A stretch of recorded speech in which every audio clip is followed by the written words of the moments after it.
मुरली अमृत की धारा है धारा, जो देती दुखों से किनारा। मुरली अमृत की धारा है धारा, जो देती दुखों से किनारा। भूले जीवन में हो जाए शिव बाबा मुरली में समझाए। ओम शांति। आज की तारीख है 21 नवंबर 2021 की अव्यक्त मुरली। Revise date 27/11/99। मधुबन। अव्यक्त बाप दादा। शुभ भावना और शुभ कामना की सूक्ष्म सेवा। आज विश्व कल्याणकारी बाप दादा अपने विश्व कल्याणकारी साथियों को देख रहे हैं। सभी बच्चे बाप के विश्व कल्याण के कार्य में निमित्त बने हुए साथी हैं। सभी के मन में सदा यही एक संकल्प है कि विश्व की परेशान आत्माओं का कल्याण हो जाए। चलते फिरते कोई भी कार्य करते मन में यही शुभ भावना है। भक्ति मार्ग में भी भावना होती है, लेकिन भगत आत्माओं की विशेष अल्पकाल के कल्याण प्रति भावना होती है। आप ज्ञानी तो आत्मा बच्चों की ज्ञान युक्त कल्याण की भावना आत्माओं के प्रति सदा काल और सर्व कल्याणकारी भावना है। आपकी भावना वर्तमान और भविष्य के लिए है कि हर आत्मा अनेक जन्म सुखी हो जाए, प्राप्तियों से संपन्न हो जाए, क्योंकि अविनाशी बाप द्वारा आप आत्माओं को भी अविनाशी वर्षा मिला है। आपकी शुभ भावना का फल विश्व की आत्माओं को परिवर्तन कर रहा है और आगे चल प्रकृति सहित परिवर्तन हो जाएगा। आप आत्माओं की श्रेष्ठ भावना इतना श्रेष्ठ फल प्राप्त कराने वाली है, इसलिए विश्व कल्याणकारी आत्माएं गाई जाती हो। इतना अपनी शुभ भावना का महत्व जानते हो। अपनी शुभ भावना को साधारण रीति से कार्य में लगाते चल रहे हो, वह महत्व जान कर चलते हो। दुनिया वाले भी शुभ भावना शब्द कहते हैं, लेकिन आपकी शुभ भावना सिर्फ शुभ नहीं शक्तिशाली भी है, क्योंकि आप संगम युगी श्रेष्ठ आत्माएं हो। संगम युग को ड्रामा अनुसार प्रत्यक्ष फल प्राप्त होने का वरदान है, इसलिए आपकी भावना का प्रत्यक्ष फल आत्माओं को प्राप्त होता है। जो भी आत्माएं आपके संपर्क में आती हैं, वह उसी समय ही शांति व स्नेह के फल की अनुभूति करती हैं। शुभ भावना शुभ कामना के बिना हो नहीं सकती। हर आत्मा के प्रति सदैव रहम की कामना रहती कि यह आत्मा भी वर्षे की अधिकारी बन जाए। हर आत्मा के प्रति तरस पड़ता है कि यह हमारे ही ईश्वरीय परिवार के हैं, तो इससे वंचित क्यों रहें। शुभ कामना रहती है ना। शुभ कामना और शुभ भावना यह सेवा का फाउंडेशन है। कोई भी आत्माओं की सेवा करते हो, अगर आपके अंदर शुभ भावना शुभ कामना नहीं है, तो आत्माओं को प्रत्यक्ष फल की प्राप्ति नहीं हो सकती। एक सेवा होती है नीति प्रमाण। रीति प्रमाण जो सुना है वह सुनाना है। दूसरी सेवा है अपनी शुभ भावना शुभ कामना द्वारा। आपकी शुभ भावना बाप में भी भावना बिठाती है और बाप द्वारा फल की प्राप्त कराने के निमित्त बन जाती है। शुभ भावना कहाँ दूर बैठी हुई किसी आत्मा को भी फल की प्राप्ति कराने के निमित्त बन सकती है। जैसे साइंस के साधन दूर बैठे आत्माओं से समीप का संबंध कराने के निमित्त बन जाते हैं, आपकी आवाज़ पहुंच जाती है, आपका संदेश पहुंच जाता है, दृश्य पहुंच जाता है। तो जब साइंस की शक्ति अल्पकाल के लिए समीपता का फल दे सकती है, तो आपके साइलेंस की शक्तिशाली शुभ भावना दूर बैठे भी आत्माओं को फल नहीं दे सकेगी। लेकिन इसका आधार है अपने अंदर इतनी शांति की शक्ति जमा हो। साइलेंस की शक्ति यह अलौकिक अनुभव करा सकती है। आगे चलकर यह प्रत्यक्ष प्रमाण अनुभव करते रहेंगे। शुभ भावना अर्थात शक्तिशाली संकल्प। सब शक्तियों से संकल्प की गति तीव्र है। जितने भी साइंस ने तीव्र गति के साधन बनाए हैं, उन सब से तीव्र गति संकल्प की है। किसी आत्मा के प्रति व बेहद विश्व की आत्माओं प्रति शुभ भावना रखते हो, अर्थात शक्तिशाली शुभ और शुद्ध संकल्प करते हो कि इस आत्मा का कल्याण हो जाए। आपका संकल्प व भावना उत्पन्न होना और उस आत्मा को अनुभूति होगी कि मुझ आत्मा को कोई विशेष सहयोग से शांति व शक्ति मिल रही है। जैसे अभी भी कई बच्चे अनुभव करते हैं कि कई कार्यों में मेरी हिम्मत व योग्यता इतनी नहीं थी, लेकिन बाप दादा की एक्स्ट्रा मदद से यह कार्य सहज ही सफल हो गया व यह विघ्न समाप्त हो गया। ऐसे आप मास्टर विश्व कल्याणकारी आत्माओं की सूक्ष्म सेवा प्रत्यक्ष रूप में अनुभव करेंगे। समय भी कम और साधन भी कम, संपत्ति भी कम लगेगी।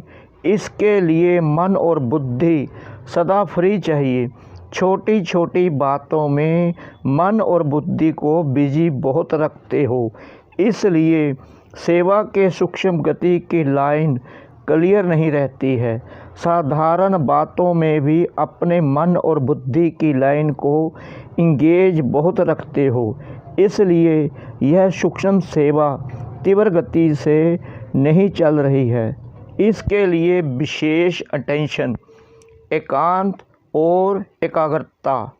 एकांत प्रिय आत्माएं कितना भी बिजी होते फिर भी बीच बीच में 1 घड़ी 2 घड़ी निकाल एकांत का अनुभव कर सकती हैं। एकांत प्रिय आत्मा ऐसी शक्तिशाली बन जाती है जो अपनी सूक्ष्म शक्तियाँ मन बुद्धि को जिस समय चाहे जहाँ चाहे एकाग्र कर सकती है, चाहे बाहर की परिस्थिति हलचल की हो। लेकिन एकांत प्रिय आत्मा एक के अंत में सेकंड में एकाग्र हो जाएंगी। जैसे सागर के ऊपर लहरों की कितनी आवाज़ होती है, कितनी हलचल होती है, लेकिन सागर के अंत में हलचल नहीं होती। तो जब एक के अंत में ज्ञान सागर के अंत में चले जाएंगे तो हलचल समाप्त हो एकाग्र बन जाएंगे। सुना, सूक्ष्म सेवा क्या है? शुभ भावना, शुभ कामना शब्द सभी बोलते रहते हैं, लेकिन इसके महत्व को जान प्रत्यक्ष रूप में आने से अनेक आत्माओं को प्रत्यक्ष फल की अनुभूति कराने के निमित्त बनो। अच्छा, टीचर्स का तो काम ही है सेवा। टीचर्स का महत्व ही सेवा है।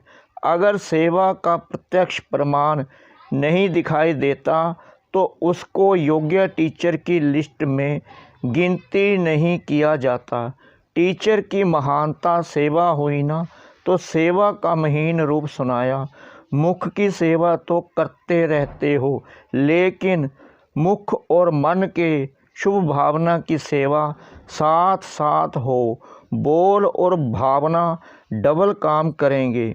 इस सूक्ष्म सेवा का अभ्यास बहुत काल अर्थात अभी से चाहिए, क्योंकि आगे चलकर सेवा की रूपरेखा बदलनी ही है। फिर उस समय सूक्ष्म सेवा में अपने को बिजी नहीं कर सकेंगे। बाहर की परिस्थितियां बुद्धि को आकर्षित कर लेंगी।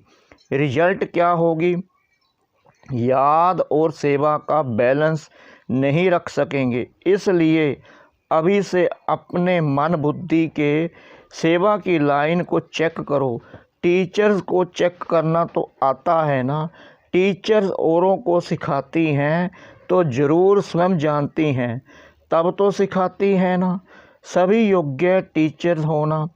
योग्य टीचर की विशेषता यह है जो निरंतर चाहे मनसा चाहे वाचा चाहे कर्मणा सेवा में सदा बिजी रहें, तो और बातों में सत्य ही खाली हो जाएंगे। अच्छा, कुमारियाँ भी आई हैं। कुमारियाँ अर्थात होवनहार टीचर्स। तब तो कहेंगे ब्रह्म कुमारियाँ हैं। अगर होवनहार सेवादारी नहीं तो पाई पैसे वाली कुमारी है।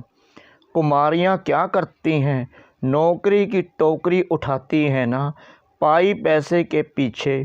बाप दादा को हंसी आती है कुमारियों के ऊपर टोकरी का बोझ उठाने के लिए तैयार हो जाती हैं, लेकिन भगवान के घर में अर्थात सेवा स्थानों में रहने की हिम्मत नहीं रखती हैं। ऐसी कमज़ोर कुमारियां तो नहीं हो। नौकरी करनी है या बिशप सेवा करनी है। नौकरी करना अर्थात अपने को पालना। बाल बच्चे तो है नहीं जिसको पालना पड़े। नौकरी इसलिए करते हैं कि आराम से अपने को पालते रहें, चलते रहें। बिशप की आत्माओं को बाप की पालना दे, यह लक्ष्य रखो। जब अनेक आत्माओं के निमित्त बन सकते हैं तो सिर्फ अपनी आत्मा को पालना, उसके आगे क्या हुआ? अनेकों की दुआएं लेना, यह कमाई कितनी बड़ी है। उस कमाई में 5,000 5 लाख भी हो जाएं, लेकिन यह अनेक आत्माओं की दुआएं, यह कितनी बड़ी कमाई है। और यह साथ जाएंगी अनेक जन्मों के लिए। वह 5 लाख कहाँ जाएंगे? या घर में या बैंक में रह जाएंगे। लक्ष्य सदैव ऊंचा रखा जाता है, साधारण नहीं। संगम युग पर इस एक अभी के जन्म में इतना गोल्डन चांस मिलता है बेहद की सेवा में निमित्त बनने का। सतयुग में भी यह ऑफ़र नहीं मिलेगी। नौकरी के लिए भी अखबार देखते रहते हैं ना कि कोई ऑफ़र मिले। बाप स्वयं सेवा की ऑफ़र कर रहे हैं तो योग्य राइट हैंड बनो। साधारण ब्रह्म कुमारी भी नहीं बनना। योग्य सेवादारी नहीं बनते तो सेवा करने की बजाय सेवा लेते रहते हैं। योग्य सेवाधारी बनना कोई मुश्किल बात नहीं। जब योग्य सेवादारी नहीं बनते तो डरते हो कैसे होगा, चल सकेंगे व नहीं। योग्यता नहीं होती है तो डर लगता है। जो योग्य होता वह बेपरवाह वाशा होता है। चाहे स्थूल योग्यता चाहे ज्ञान की योग्यता मनुष्य को वैल्यूएबल यानी मूल्यवान बनाती है। योग्यता नहीं तो वैल्यू नहीं रहती। सेवा की योग्यता सबसे बड़ी है। ऐसी योग्य आत्मा को कोई बात रोक नहीं सकती। योग बनना माना मेरा तो एक बाबा बस, और कोई बात नहीं। सुना कुमारियों ने? अच्छा, कुमार भी बहुत आए हैं। कुमार दौड़ बहुत लगाते हैं। सेवा में भी अच्छे उमंग से दौड़ लगाते रहते हैं। लेकिन कुमारों की विशेषता और महानता यही है कि आदि से अब तक निर्विघ्न कुमार हो। अगर कुमार निर्विघ्न कुमार है तो ऐसे कुमार बहुत महान गाए जाते हैं। क्योंकि दुनिया वाले भी कुमारियों की बजाय कुमारों के लिए समझते हैं कि कुमार योग्य बन जाएं।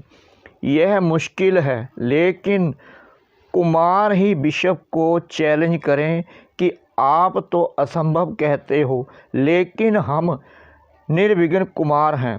ऐसे बिशप को सैंपल दिखाने वाले कुमार महान कुमार हैं।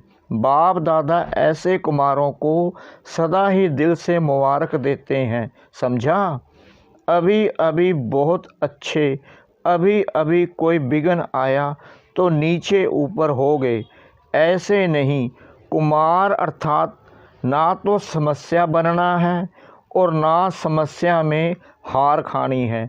कुमार कुमारियों से भी नंबर आगे जा सकते हैं, लेकिन निर्विघ्न कुमार हो, क्योंकि कुमारों को बहुत करके यही विघ्न आता है कि कोई साथी नहीं है। कोई साथी चाहिए, कंपेनियन चाहिए, तो किसी न किसी रीति से अपनी कंपनी बना देते हैं।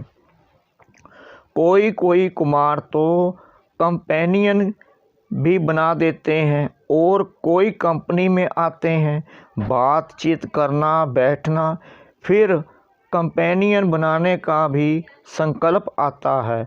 लेकिन ऐसे भी कुमार हैं जो बाप के सिवाय न कंपनी बनाने वाले हैं न कंपेनियन बनाने वाले हैं। सदा बाप की कंपनी में रहने वाले कुमार सदा सुखी रहते हैं। तो आप लोग कौन से कुमार हो? थोड़ी थोड़ी कंपनी चाहिए, सारा परिवार कंपनी है फिर तो ठीक, लेकिन 2-3 या एक कोई कंपनी चाहिए, वह रोंग है। तो आप सभी कौन हो? निर्विघ्न होना। नए कुमार भी कमाल करके दिखाएंगे।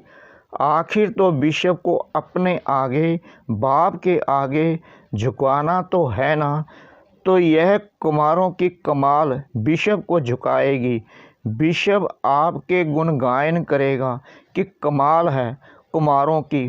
कुमारी मेजॉरिटी फिर भी सेवा की कंपनी में रहती है, लेकिन कुमारों को थोड़ा सा कंपनी का संकल्प आता है तो पांडव भवन बनाकर सफल रहें। ऐसा कोई करके दिखाओ। लेकिन आज पांडव भवन बनाओ और कल पांडव एक ईस्ट में चला जाए, एक वेस्ट में चला जाए, ऐसा पांडव भवन नहीं बनाना। बाप दादा को कुमारों के ऊपर विशेष नाज है कि अकेले रहते भी पुरुषार्थ में चल रहे हैं। कुमार आपस में 2-3 साथी बनकर क्यों नहीं चलते? साथी सिर्फ फीमेल ही नहीं चाहिए, 2 कुमार भी रह सकते हैं, लेकिन 1-2 के निर्विघ्न साथी होकर रहें। अभी वह जलवा नहीं दिखाया है। समय पर 1-2 के सहयोगी बने तो क्या नहीं हो सकता है, और बातें आ जाती हैं। इसलिए बाप दादा पांडव भवन बनाने के लिए मना कर देता है, लेकिन सैंपल कोई करके दिखाए। ऐसा नहीं, पांडव भवन बनाकर फिर जो निमित्त दादी दीदियां हैं उनका टाइम लेते रहो, निर्विघ्न हो, एक दूसरे से योग्य कुमार हो, फिर देखो कितना अच्छा नाम होता है। सुना कुमारों ने? योग्य कुमार बनो, निर्विघ्न कुमार बनो। सेवा के क्षेत्र में खुद समस्या नहीं बनो, लेकिन समस्या को मिटाने वाले बनो। फिर देखो कुमारों की बहुत वैल्यू होगी, क्योंकि कुमारों के बिना भी सेवा नहीं हो सकती है। तो कुमार क्या करेंगे? सब बोलो, निर्विघ्न कुमार बनकर दिखाएंगे। कुमारों ने बाप दादा के सामने खड़े होकर वायदा किया। अभी सभी का फ़ोटो निकल गया है। ऐसे नहीं समझना कि हम उठे तो किसी ने देखा नहीं, फ़ोटो निकल गया। अच्छा है, हिम्मते बच्चे, मददे बाप और सारा परिवार आपके साथ है। अच्छा, चारों ओर के सर्व खजानों को सदा बाप दादा अपने स्नेह के संयोग की छतर छाया सहित दिल से सेवा की मुबारक दे रहे हैं। देश विदेश के सेवा के समाचार मिलते रहते हैं।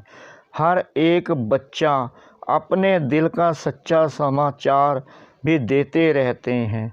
खास विदेश के पत्र ज़्यादा आते रहते हैं, तो सेवा के समाचार देने वाले बच्चों को मुबारक भी, और साथ में सदा सब सेवा और विश्व सेवा में सफलता भव का वरदान दे रहे हैं कि जैसे सच्चे दिल से बाप को राजी करते रहते हो, ऐसे सदा स्वयं को भी स्वयं के संस्कारों से, संगठन से राजयुक्त अर्थात राजी रहो। एक दो के संस्कारों के राज को भी जानना, परिस्थितियों को जानना, यही राजयुक्त स्थिति है। बाकी सच्चे दिल से अपना पोता मैल देना और स्नेह की रूह रिहान के पत्र लिखना अर्थात पिछला समाप्त करना, और स्नेह की रूह रिहान सदा समीपता का अनुभव कराती रहेगी। यह है पत्रों का रेस्पॉन्ड। पत्र लिखने में विदेशी बहुत होशियार हैं, जल्दी जल्दी लिखते हैं। भारतवासी भी लंबे लंबे पत्र भेजना नहीं शुरू करना। बाप दादा ने कह दिया है 2 शब्दों का पत्र लिखो, ओके, बिल्कुल ठीक है। सर्विस समाचार है तो लिखो, बाकी ओके, इसमें सब कुछ आ जाता है। यह पत्र पढ़ना भी सहज है तो लिखना भी सहज है, लेकिन अगर ओके नहीं हो तो फिर ओके नहीं लिखना। जब ओके हो जाओ तब लिखना। पोस्ट पढ़ने में भी तो टाइम लगता है ना। कोई भी कार्य करो सदा शॉर्ट भी हो और स्वीट भी हो। कोई भी पढ़े तो उसको खुशी तो हो, इसलिए राम कथाएं लिखकर नहीं भेजना, समझा। समाचार देना भी है, लेकिन समाचार देना सीखना भी है। अच्छा, सर्व शुभ भावना और शुभकामना की सूक्ष्म सेवा के महत्व को जानने वाले महान आत्माओं को बाप दादा का याद प्यार और नमस्ते। मीठे मीठे सिकला के बच्चों प्रति माता पिता बाप दादा का याद प्यार और गुड मॉर्निंग। रूहानी बाप की रूहानी बच्चों को नमस्ते। हम रूहानी बच्चों की श्रद्धा भरी प्रेम भरी नमस्ते। शुक्रिया बाबा इस मीठी मुरली के लिए। वरदान। अपने परिवर्तन द्वारा निरंतर विजय की अनुभूति करने वाले सच्चे सेवाधारी भव। जैसे निरंतर योगी बने हो, ऐसे निरंतर विजयी बनो तो सच्चे सेवाधारी बन जाएंगे। क्योंकि विजयी आत्मा जब हर संकल्प हर कदम में विजय का अनुभव करती है, तो उनका यह परिवर्तन देख अनेक आत्माओं की सेवा स्वतः होती है। उनके नैन रूहानियत का अनुभव कराते हैं। चलन बाप के चरित्रों का साक्षात्कार कराती है। मस्तक में मस्तक मणि का साक्षात्कार होता है। ऐसे अपनी अव्यक्त सूरत से सेवा करने वाली विशेष आत्मा को ही सच्चा सेवाधारी कहा जाता है। स्लोगन। विशेषताएं व गुण दाता की देन हैं, दाता को देखो व्यक्ति को नहीं। विशेषताएं व गुण दाता की देन हैं, दाता को देखो व्यक्ति को नहीं। ओम शांति। आज की सूचना। आज मास का तीसरा रविवार अंतर्राष्ट्रीय योग दिवस है। बाबा के सभी बच्चे सायं 6:30 से 7:30 बजे तक विशेष अपने पूर्वज और पूज्य स्वरूप में स्थित हो। अपने तपस्वी स्वरूप द्वारा पूरे वृक्ष को सर्व शक्तियों की सकाश देने की सेवा करें, भक्तों की मनोकामनाएं पूरी करें। ओम शांति।